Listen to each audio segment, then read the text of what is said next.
या सगळ्या बातम्या आपण सविस्तर बघणार आहोत, पण थेट जातोय सध्या राज्यसभेत. बघूयात कृषी मंत्री तिथे काय संवाद साधतायत. बहुत सारे नागरिक भाई हमसे बिछड़ गए, कई संसद के साथी हमसे बिछड़ गए। निश्चित रूप से उसका भी दुख सारे देश को और हम सब लोगों को है, लेकिन ये भारत के लोकतंत्र और हमारी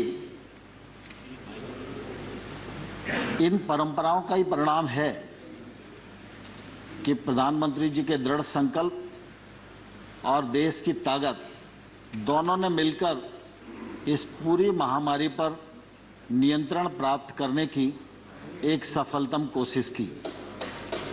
और आज हम ये कह सकते हैं कि इस प्रकार की जो महामारी है, इस महामारी से निपटने के लिए भारत पूर्ण रूपेण सक्षम है। एक पीपीई किट बनाना हमारे लिए मुश्किल होता था, आज हम पीपीई किट दूसरों को देने की स्थिति में आ गए हैं। जिला अस्पतालों तक में वेंटिलेटर की सुविधा हमारे यहाँ नहीं हुआ करती थी।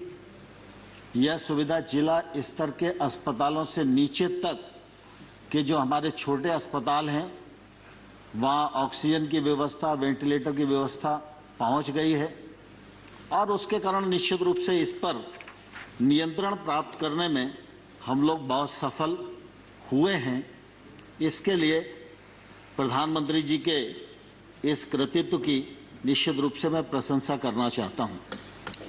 आज जब इस वर्ष का बजट आया तो स्वाभाविक रूप से सरकार की तो ये कोशिश होती है कि वह सभी क्षेत्रों पर ध्यान दे, सभी वर्गों पर ध्यान दे, लेकिन वर्तमान जो परिस्थिति है उस परिस्थिति में स्वास्थ्य सुविधाओं पर ध्यान देना हम सबके लिए अत्यंत आवश्यक है।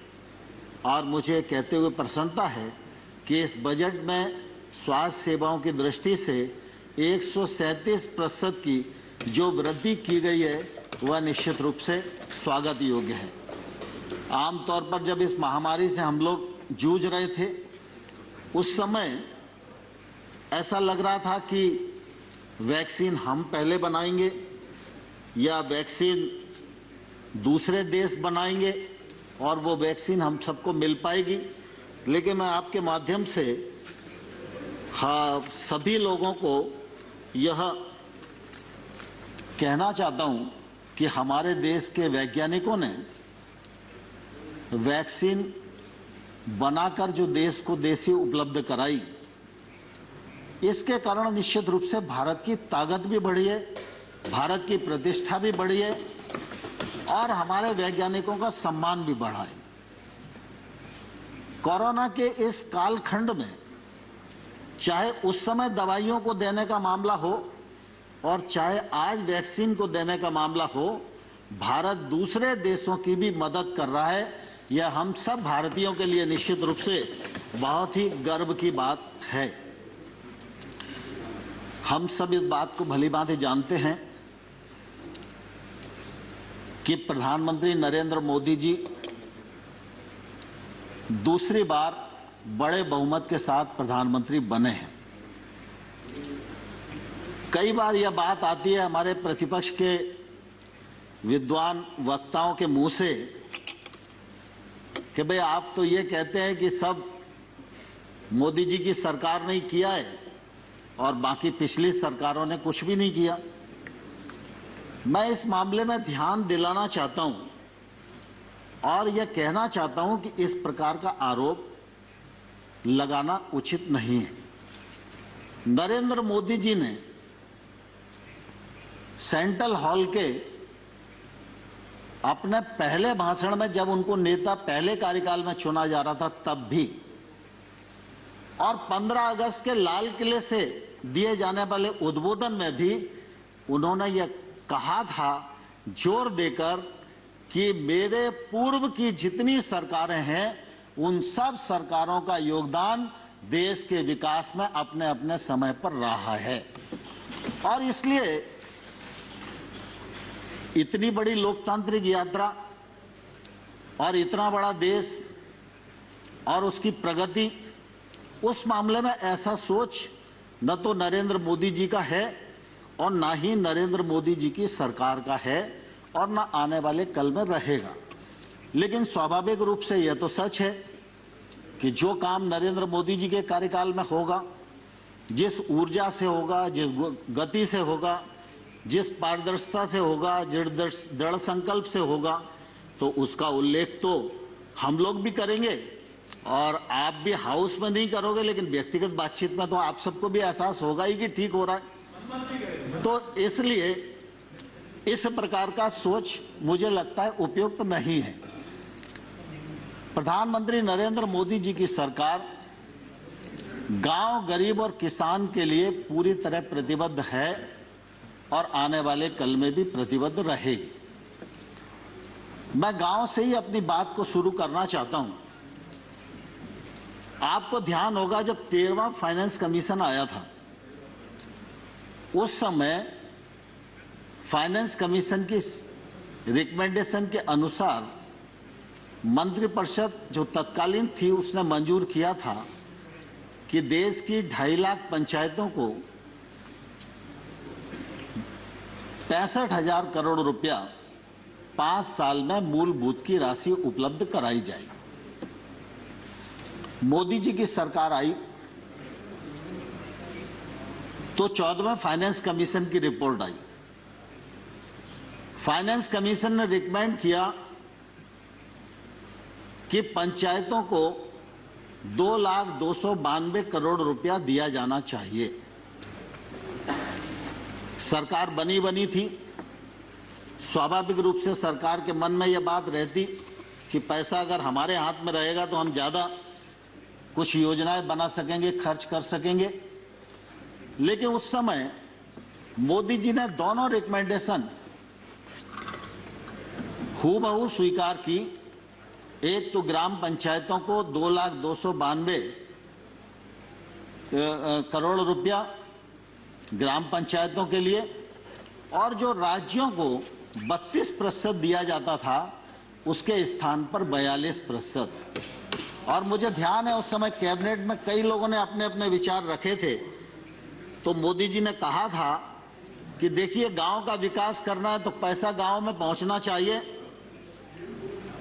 और केंद्र से ज्यादा अच्छी पहचान राज्य अपने क्षेत्र की समस्याओं के लिए कर सकते हैं। वो समस्याओं के नजदीक हैं, निराकरण उनके हाथ में है, और अगर पैसा उनके पास रहेगा तो वो अच्छी योजनाएं बना सकेंगे, और जब राज्य आगे बढ़ेंगे तभी देश आगे बढ़ेगा। इस भावना के अंतर्गत 32 से 42% पैसा उस समय देना स्वीकार किया था। और मुझे कहते हुए प्रसन्नता है कि अब तो 15वें वित्त आयोग की रिपोर्ट भी आ गई है और 15वें वित्त आयोग ने 2,36,850 करोड़ रुपया ग्राम पंचायतों को देने का रिकमेंडेशन किया है। उसको मंत्रिपरिषद ने स्वीकार कर लिया है। 70,000 करोड़ रुपया नगरीय और ग्रामीण क्षेत्र के निकायों के लिए, स्वास्थ्य के लिए देना उन्होंने रिकमेंड किया है। उसमें ग्रामीण निकाय के लिए 43,000 करोड़ रुपया लगभग है। तो ग्रामीण क्षेत्र में अब इन 5 सालों में ग्राम पंचायतों के माध्यम से 2,80,000 करोड़ रुपया व्यय होगा, जिसका परिणाम ग्रामीण विकास के रूप में आएगा। यह मैं आप सबके समक्ष आपण बघतोय की राज्यसभेमध्ये सध्या कृषी मंत्री संवाद साधतायत आणि आतापर्यंत बजेटमध्ये करण्यात आलेल्या तरतुदी आणि देश कोरोनाशी किती सक्षमतेने लढतोय, त्याचबरोबर इतर देशांनाही आज आपण वॅक्सिन देऊ शकतोय, याबद्दल त्यांनी आत्ताच्या सरकारचं अभिनंदनही केलं आणि मोदींच्या नेतृत्वाबद्दल देखील त्यांनी प्रशंसा केलेली आहे। पुढची बातमी आपण बघणार आहोत। सोनू सूदला सुप्रीम कोर्टाकडून दिलासा मिळालाय। सोनू सूदच्या विरोधात तुर्तास कोणतीही कारवाई करू नका असे निर्देश आता सुप्रीम कोर्टाने दिलेत। सोनू सूदला मुंबई मनपाने नोटीस बजावली होती आणि सोनू सूदनेही पालिकेबाबत संवाद साधून प्रकरण मिटवण्याची भूमिका घेतली आहे। सोनू सूदने सुप्रीम कोर्टातली याचिकाही मागे घेतली आहे। त्याने उचललेलं पाऊल योग्य असल्याचं सुप्रीम कोर्टाने म्हटलेलं आहे।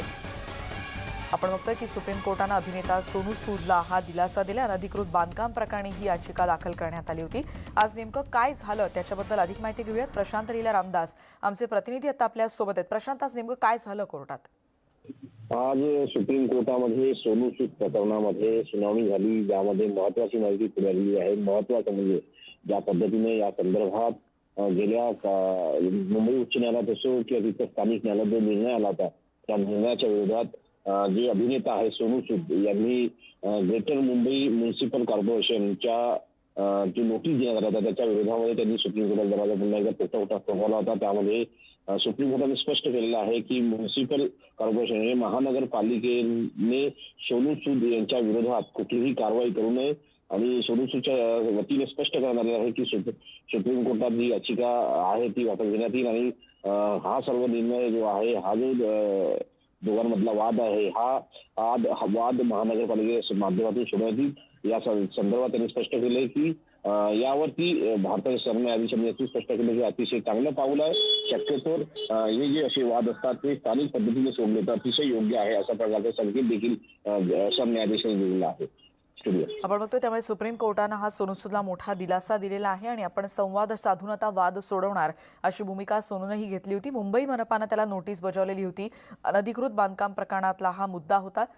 पण आता सुप्रीम कोर्टानं स्पष्ट केलंय की सूद विरोधात तुर्तास तरी म्हणजे सोनू सूद विरोधात तुर्तास तरी कारवाई नको असं आता कोर्टानं स्पष्ट केलेलं आहे. मुंबई मनपानं ही नोटीस बजावलेली होती, पण आज सुप्रीम कोर्टानं सोनू सूदला मोठा दिलासा दिल्याचं आता स्पष्ट झालंय. सध्या तरी म्हणजे तुर्तास तरी कोणतीही कारवाई नको असे निर्देशच आता सुप्रीम कोर्टानं दिलेले आहेत. सोनू सूदनं देखील या संदर्भात मुंबई महानगरपालिकेबद्दल सोबत आपण संवाद साधू आणि हे प्रकरण मिटवण्याची भूमिका आता सोनू सूदनंही घेतलेली आहे. त्याचबरोबर त्यांना सुप्रीम कोर्टातली याचिकाही आता मागे घेतली आहे आणि त्याच्या भूमिकेमुळे सोनू सूदनं उचललेलं पाऊल हे योग्य आहे असं सुप्रीम कोर्टानं स्पष्ट केलंय.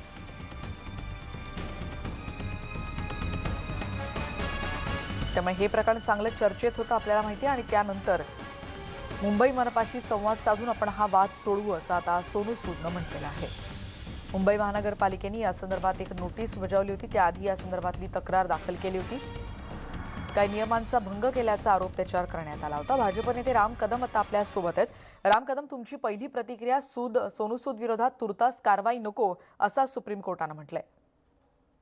महाराष्ट्र सरकारच्या अहंकाराला ही तिसऱ्यांदा सुप्रीम कोर्टानं सनसनीत फुवाडीत लगावलेली आहे. याही अगोदर कंगनाचं प्रकरण असेल, अर्णब गोस्वामींचं असेल, सर्व प्रकरणामध्ये अहंकारापोटी महाराष्ट्र सरकारनं कशी कशी कारवाई केली हे पूर्ण देशानं पाहिलंय. सोनू सूदचं जे हॉटेल आहे, कोविड काळात त्यांनी गोरगरिबांच्या सेवेसाठी महानगरपालिकेला दिलं. त्यावेळेस ते अधिकृत होतं, सगळं काही व्यवस्थित होतं, स्वतःची गरज भागली. पण सोनू सूद रस्त्यावर उतरून गोरगरीब मजुरांची सेवा करत होता. जे काम महाराष्ट्राच्या 3 पक्षांनी करायचं होतं ते काम सोनू सूद स्वतःच्या खिशातल्या पैशांनी करत होता. त्यामुळे महाराष्ट्र सरकारचा कुठेतरी स्वाभिमान दुखावला. यांना असं वाटलं आपली इब्रतीची लक्तरं देशासमोर सोनू सूदमुळे आली. त्यामुळे अहंकारापोटी महाराष्ट्र सरकारनं महापालिकेला कारवाई करायला भाग पाडलं. पण सुप्रीम कोर्टानं दिलासा देऊन महाराष्ट्र सरकारला हे सुनावलंय की तुमचा अहंकार चालणार नाही. शेवटी सत्यमेव जयते, सत्याचा विजय होतो. सोनू सूदनं जे पुण्याईचं काम केलेलं आहे आणि ठीक आहे, आता त्यात जे डॉक्युमेंट्स वगैरे जे आहेत ते कायद्याप्रमाणे काम पाहतो, पण मूळ मुद्दा मात्र महाराष्ट्र सरकारला उत्तर द्यावं लागेल. जर ते अनधिकृत होतं तर कोविड काळात घेताना तुम्हाला कसं सुचलं नाही का? सोनू सूदने त्या गरीब मजुरांना त्यांच्या गावी पाठवायला मदत केली, सगळ्या माध्यमांनी त्याला दाखवलं. त्याच्यामुळे महाराष्ट्र सरकारचं अपयश लोकांपुढे आलं. ते खरं कारण होतं का अधिकृत अनधिकृत हे फक्त निमित्त होतं? सोनू सूदला अडकवणं हे तुमचं इप्सित होतं. नेमकं काय ते महाराष्ट्र सरकारला स्पष्ट करावं लागेल.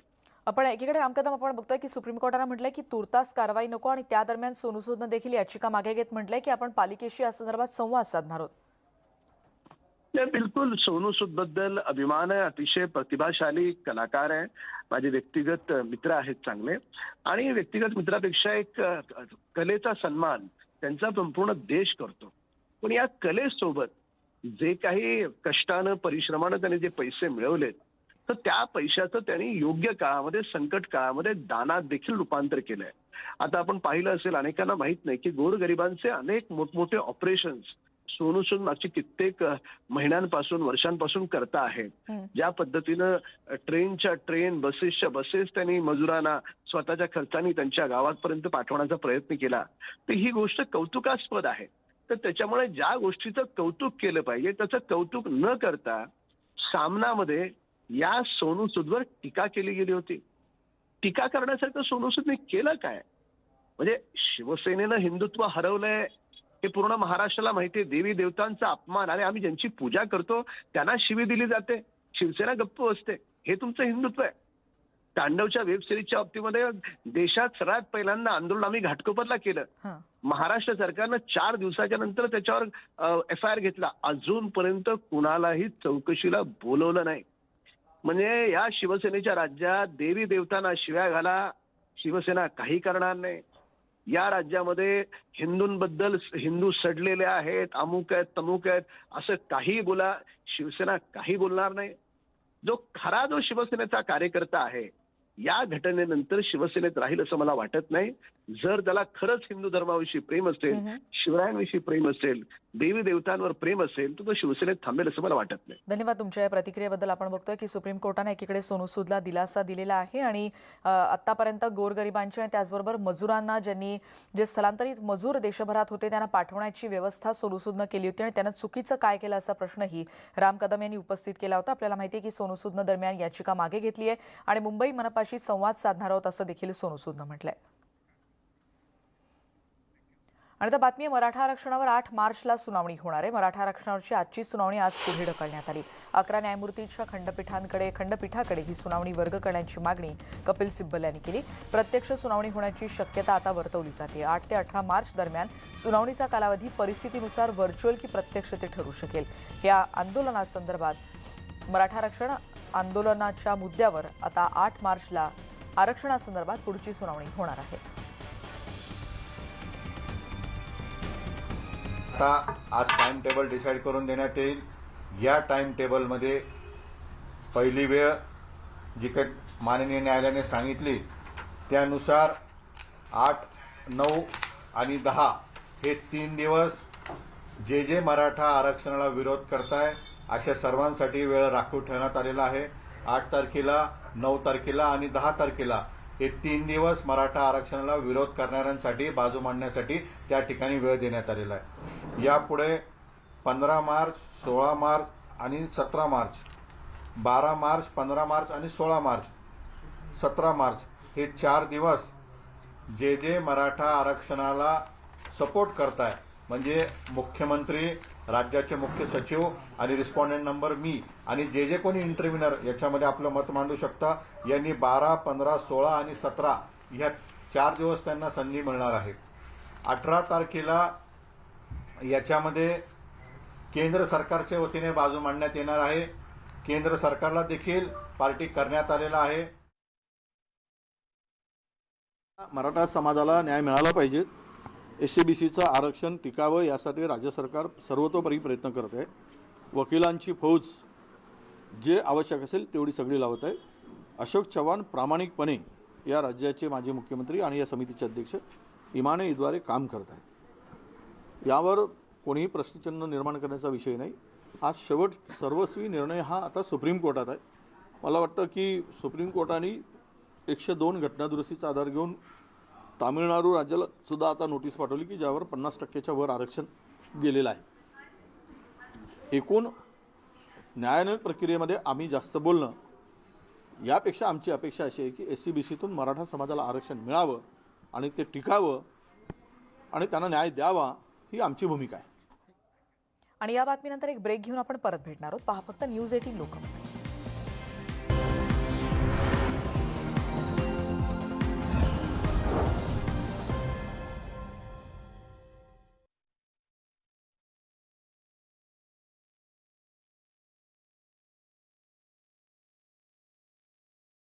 नमस्कार, मी रेणुका आहे. बुलेटिनमध्ये तुम्हा सगळ्यांचं स्वागत. या बुलेटिनमध्ये आपण बातम्यांचा वेध घेणार आहोत, पण थेट जातोय सध्या राज्यसभेत. बघूयात केंद्रीय कृषी मंत्री तोमर काय म्हणतात. खेती नहीं कर सकती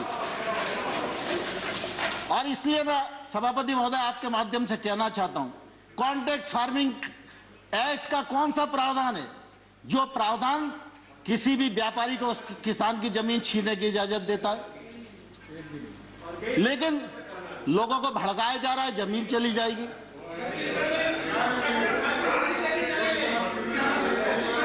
No, please, no comments from either side. No comments, please. Let the honorable minister speak. जहां पर भी एक्ट में अगर कॉन्ट्रैक्ट फार्मिंग का प्रावधान किया है, कॉन्ट्रैक्ट मूल्य का प्रावधान किया है, कॉन्ट्रैक्ट मूल्य से फसल का मूल्य बढ़ेगा सीजन पर, तो उसका बोनस के रूप में हिस्सा किसान को मिलेगा, ये प्रावधान किया गया है। और किसान इस एक्ट से कभी भी बाहर हो सकता है, व्यापारी कभी भी बिना पैसे दिए इस एक्ट से बाहर नहीं हो सकता। और मैं सभापति महोदय आपके माध्यम से कहना चाहता हूं, पंजाब सरकार का कॉन्ट्रैक्ट फार्मिंग एक्ट उठाइए, हरियाणा सरकार का कॉन्ट्रैक्ट फार्मिंग एक्ट उठाइए, और वो तो हुड्डा जी के समय ही पारित हुआ था। और आज अरे Please.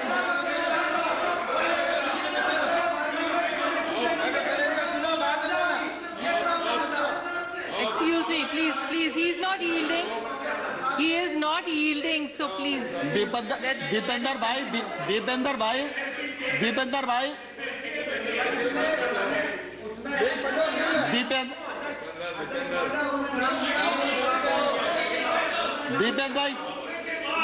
भाई प्लीज, अरे मुझे स्पष्ट तो करने दीजिए। You still मुझे have one स्पष्ट तो member. करने You दीजिए। can speak.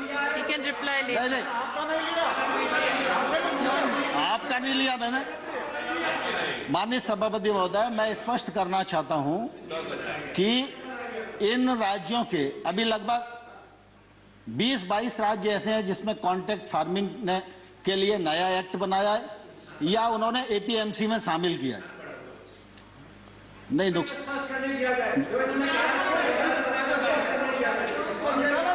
We are already very tight on time. Dipendra भाई And let him finish. You still have a member to speak. He can reply in that. Honorable Minister, please continue. Honorable Minister, please continue. Rule 6 में APMC ने amendment हुआ हरियाणा में, मगर उसके साथ साथ ये प्रावधान बना कि अगर एमएसपी से नीचे कोई प्राइवेट कंपनी अगर कॉन्ट्रैक्ट फार्मिंग में खरीद सकती है तो कानूनी कार्रवाई और सजा होगी। आप सजा का प्रावधान करें। ठीक है दीपेंद्र भाई, आपकी बात आ गई, लेकिन मैं कुल देखिए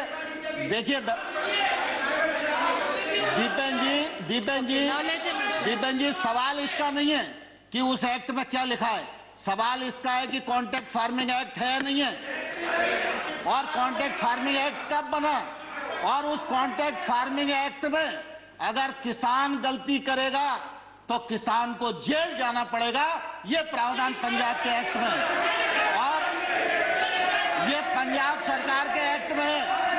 और जो भारत सरकार ने एक्ट बनाया है उसमें किसान कभी भी बाहर हो सकता है। आप झूठ बोलेंगे तो हम सुनेंगे नहीं। देखिए सजा जेल का प्रावधान। Honorable member. दीपेंद्र जी मैं ये एक्ट बता सकता हूं आपको, पंजाब सरकार का एक्ट बता सकता हूं। पंजाब सरकार के एक्ट में किसान को जेल जाने का प्रावधान है, और अगर वो नहीं देगा तो 5 लाख रुपए तक का जुर्माना का भी प्रावधान है। लेकिन भारत सरकार का एक्ट, हरियाणा की बात कर रहे हैं कि किसी और एक्ट की बात कर रहे हैं? नहीं, मैं पंजाब की बात कर रहा हूँ। हाँ, कॉन्ट्रैक्ट फार्मिंग मैंने कहा पंजाब, सॉरी, आप पंजाब की बात कर रहे हैं, हरियाणा की बात कर रहे हैं, तो ये कंफ्यूज होकर बोल रहे हैं।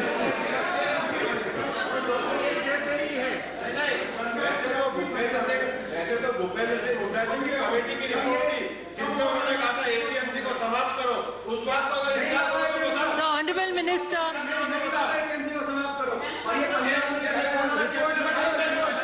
हुड्डा जी अब Honorable एक बार दीपेंद्र जी किसकी सरकार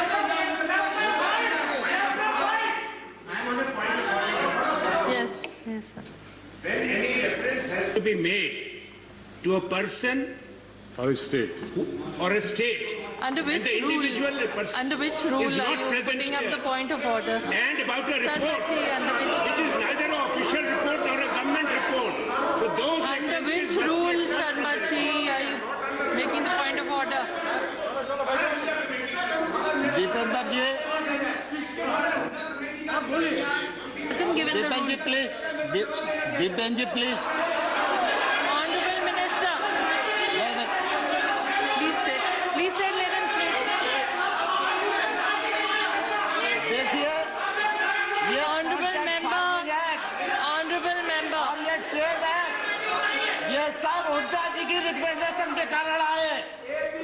कान खोलकर सुन लो, ये हुड्डा कमेटी की रिपोर्ट के कारण आए।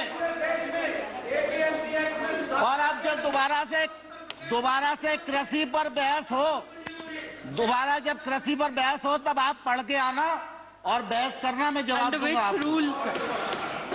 Bhupendra Yadav ji has a point of order. Please say under Bhupendra which ji. rule and Madam, माननीय सभापति महोदय, Madam, Bhupendra Rule Yadav ji. 238, Rule 9 shall not obstruct proceeding, his or interrupt and avoid making running commentaries with speeches are being made in the council. उनको जरा restrict करिए. The honorable members, please realize we are very short on time.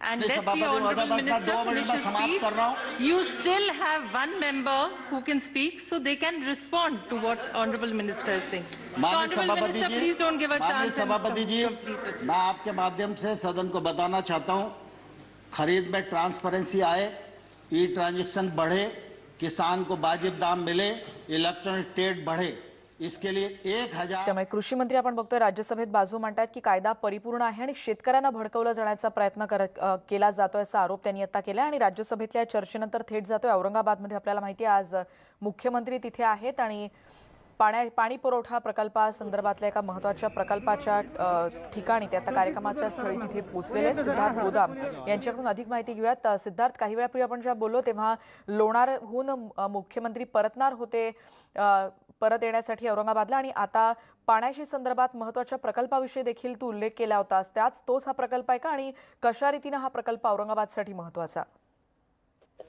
हा प्रकल्प नाही, पाणी पुरवठा योजना आहे हो. आणि जसं सांगितलं तसं लोणारहून मुख्यमंत्री आता एवढ्यात आलेले आहेत आणि औरंगाबादमध्ये जे पाणी पुरवठ्याच्या योजनेचा शुभारंभ मुख्यमंत्र्यांनीच मागच्या महिन्यात केला होता।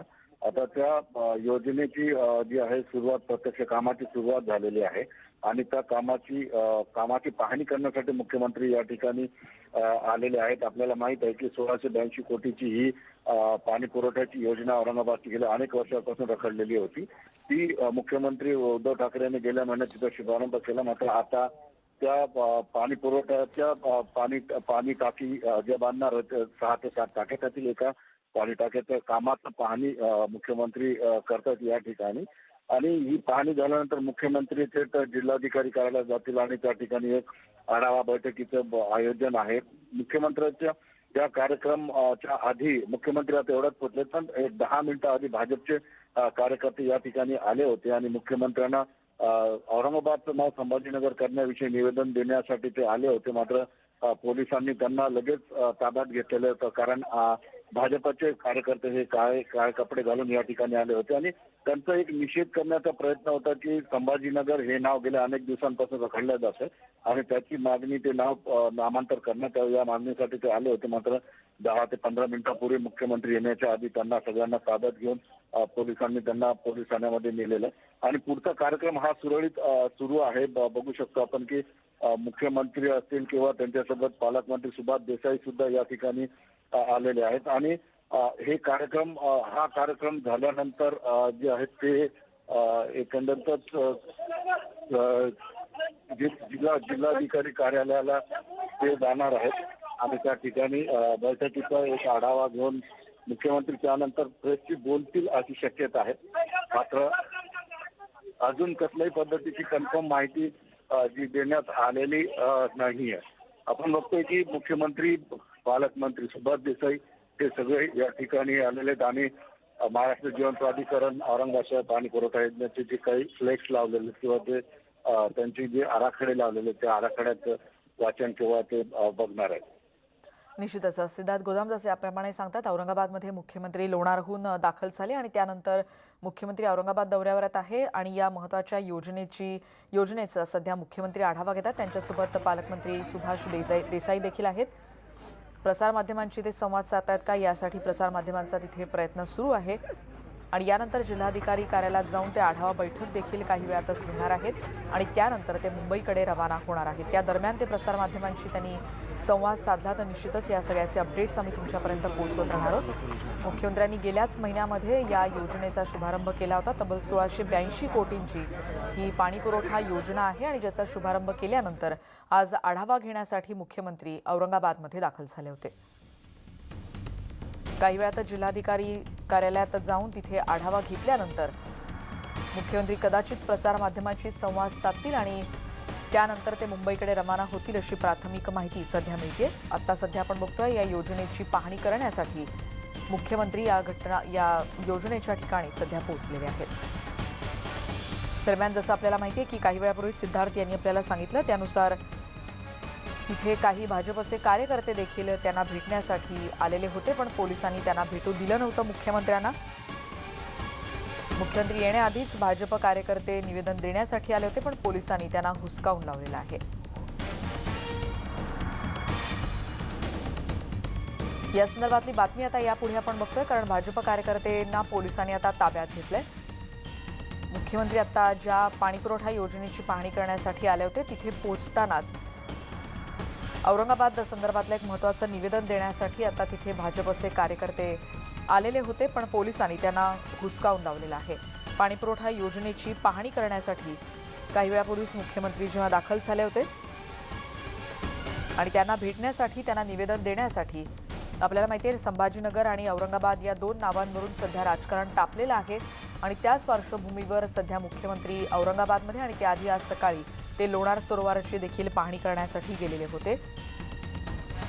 मुख्यमंत्री येण्याआधीच तिथे भाजप कार्यकर्ते आलेले होते आणि मुख्यमंत्र्यांना त्यांना खरं तर निवेदन द्यायचं होतं, पण पोलिसांनी त्यांना हुसकावून लावलेलं आहे आणि भाजप कार्यकर्त्यांना पोलिसांनी आता ताब्यात घेतलंय. लोणार आणि औरंगाबादचा दौरा केल्यानंतर मुख्यमंत्री आज मुंबईला परतणार आहेत दुपारी आणि मुख्यमंत्री तिथे पोहोचण्याआधी ही कारवाई काही वेळापूर्वी करण्यात आली. तसंच आपले प्रतिनिधी सिद्धार्थ गोदाम आपल्याला सांगत होते की पण नेमकं काय घडलं हे सांगणारी ही दृश्य सध्या आपण बघतोय. पुन्हा एकदा सिद्धार्थ गोदाम यांच्याकडे आपण जातोय. सिद्धार्थ, ज्याचं तू वर्णन करत होतास ते भाजपचे कार्यकर्ते ज्यांना पोलिसांनी ताब्यात घेतलं होतं, नेमकं त्यांचं काय म्हणणं होतं ते देखील सविस्तर सांगशील? निश्चित या ठिकाणी मुख्यमंत्री येण्याच्या 10 मिनिटं आधी आपण भाजपचे कार्यकर्ते या ठिकाणी आले होते. अनेक दिवसांपासून संभाजीनगर हे नाव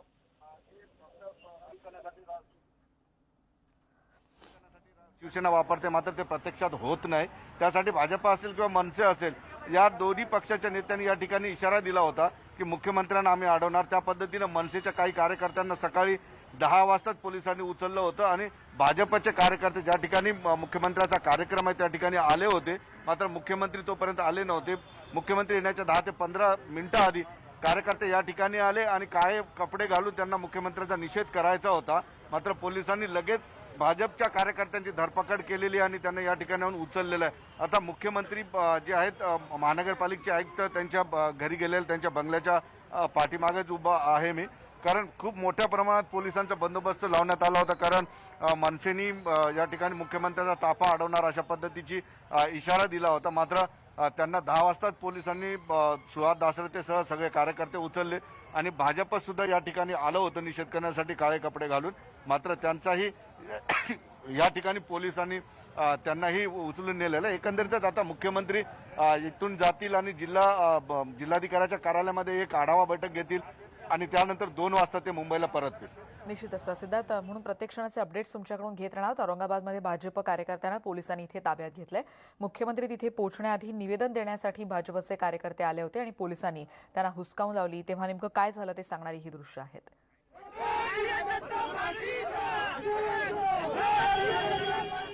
नामांतराचा मुद्दा सध्या औरंगाबादमध्ये गाजतोय आणि त्याच संदर्भातलं निवेदन देण्यासाठी हे भाजपचे कार्यकर्ते तिथे आले होते. आपल्याला माहिती आहे मनसेनं देखील काल माजी खासदार चंद्रकांत खैरे यांचा निषेध करत त्यांना देखील अडवण्याचा प्रयत्न केला होता आणि त्याच वेळेला मनसेनं म्हटलेलं होतं की आम्ही देखील मुख्यमंत्र्यांचा रस्ता उद्या अडवणार आहोत आणि त्यांच्या रस्ता अडवण्यासाठी प्रयत्न करणार आहोत. त्यांना तर पोलिसांनी ताब्यात घेतलंच होतं मनसे कार्यकर्त्यांना सकाळी, पण आता औरंगाबादमध्ये भाजप कार्यकर्ते पोहोचले होते मुख्यमंत्र्यांना भेटण्यासाठी आणि त्यांना निवेदन देण्यासाठी.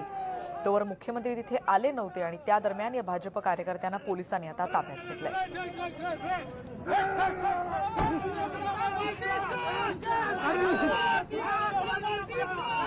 मुख्यमंत्री या पाणी योजनेची पाहणी करण्यासाठी काही क्षणापूर्वी तिकडे आले होते आणि यापुढे ते जिल्हाधिकाऱ्यांच्या इथे जाऊन आढावा बैठक घेतात आणि पोलिसी कारवाईचा इथे निषेध देखील केला जातोय आणि मुख्यमंत्री जिल्हाधिकाऱ्यांना भेटल्यानंतर तिथे आढावा घेतल्यानंतर मुंबईकडे पुन्हा रवाना होतात. आणि औरंगाबादची महत्त्वाची बातमी आणि त्यानंतर बातमी आहे आजचा दिवस आंदोलनांचा म्हणायला हवा, कारण वाढीव वीज बिलाच्या विरोधात भाजपनं राज्यभरात आक्रमक भूमिका घेतली. आपण 4 ठिकाणची दृश्य बघतोय, ज्यात मुंबई, पुणे, कोल्हापूर, बीडमध्ये भाजप कार्यकर्ते आज सकाळपासूनच आक्रमक झाले होते. महावितरणच्या कार्यालयात त्यांनी टाळं ठोकलेलं आहे. लॉकडाऊनच्या काळात घरं बंद असतानाही अनेक नागरिकांना हजारोंची बिलं आलेली आहेत आणि महावितरणकडून सरासरीनुसार बिलं पाठवण्यात आली असा दावा सातत्यानं केला जातोय. पण आपल्याला माहिती आहे भाजपनं हा दावा सातत्यानं फेटाळला. त्यांनी रस्त्यावर येऊन आंदोलनं देखील केली आहेत आणि याच पद्धतीनं भाजपनं आज आणखीन आक्रमक भूमिका घेत आंदोलनाचा शॉक देण्याचं ठरवलेलं आहे. बिल पाठवण्यात मोठा घोळ असल्याचा आरोप करत भाजपनं राज्यभरात हे आंदोलन सकाळपासूनच सुरू केलं आहे. आणि न्यूज 18 लोकमतवर बातम्यांचा ओघ असाच सुरू राहील. या बुलेटिनमध्ये आता आपण इथेच थांबतोय. पहा फक्त न्यूज 18 लोकमत.